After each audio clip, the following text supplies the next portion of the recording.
বীরভূম লোকসভার 18 নম্বর বুথে বিজেপিদের অস্থায়ী ক্যাম্প ভেঙে দেওয়ার অভিযোগ উঠল তৃণমূলের বিরুদ্ধে। বিজেপির কর্মীদের দাবি, ভোটের স্লিপ বিলি করার জন্য তারা এই অস্থায়ী ক্যাম্প করেছিল। তবে রাতের অন্ধকারে তাদের এই অস্থায়ী ক্যাম্প ভেঙে দেয় তৃণমূলের কর্মীরা। ছিঁড়ে ফেলেন বিজেপি প্রার্থী দেবতনু ভট্টাচার্যের পোস্টার। আমাদের বিজেপির পক্ষ থেকে এটা বুথ করা হয়েছিল বসার জন্য, ভোটার স্লিপ বিতরণ করার জন্য। তো আমরা ভোরবেলা 5:30টায় খবর পাই যে তৃণমূলের দুষ্কৃতীরা রাতেবেলা আমাদের এই প্যান্ডেলটা ভেঙে দিয়েছে। কি কাজ করা হতো, মানে এখানে কিসের জন্য করা হয়েছিল প্যান্ডেল? এটা করা হয়েছিল আজকে যে ভোট, লোকসভা ভোট, তো সেই ভোটের কারণেই যে এখানে বুথ ক্যাম্প করা হয়েছিল। 18 নম্বর ওয়ার্ডের পক্ষ থেকে, বিজেপির পক্ষ থেকে এটা ক্যাম্প করা হয়েছিল যে ভোটার স্লিপ দেওয়ার জন্য। তো ওরা রাত্রেবেলা ভেঙে দিয়েছে, আমরা ভোর 5:30টায় খবর পেয়েছি।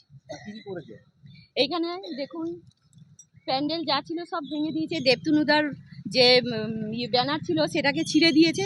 এইসব নোংরামো করেছে, করার পর তো এরা মনে করছে এইসব ভেঙে দিয়ে সমস্যা, মানে ওদের যদি এতই উন্নয়ন করেছে তাহলে এত ভয় কিসের, এইসব নোংরামোগুলো কেন করছে? ওদের ভয় আছে বলেই তো ভাঙছে। আপনারা কি অভিযোগ করবেন? হ্যাঁ, নিশ্চয়ই করবো। আমরা তো অভিযোগ করবোই।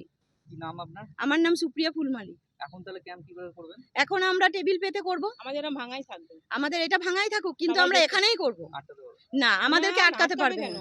আটকাবার কি খবর? আমাদেরকে আটকাতে পারবে না। কি মানে করার কারণটা কি? কারণটা ওদের তো ভয় ঢুকে গেছে না।